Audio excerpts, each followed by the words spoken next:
Hello, your 60-second update is here. Your three things for this week. The first is AI lawsuits. Second, travel trip planners. The third, fake AI music.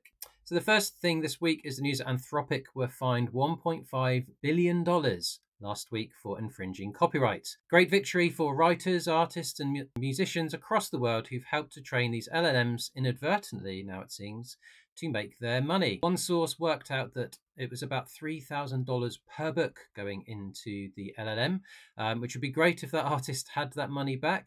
Whether they will or not will be seen. But important to know that these LMs we're using that seem very, very clever have actually stolen a lot of content to make themselves appear that way and make their money. The second thing, while we're talking about AI, is travel trip planning.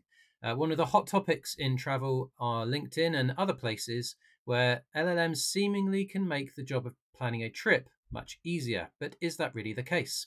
One journalist took a deep look at a number of these different travel trip planning tools and basically came to the conclusion that they're all a bit, well, meh. It's a view that Adido and a number of the team have held and continue to hold because the travel trip planning via LMs is still really a bit underwhelming. So if you're going to book a holiday for next year, use a travel agent. And the third thing this week is fake AI music.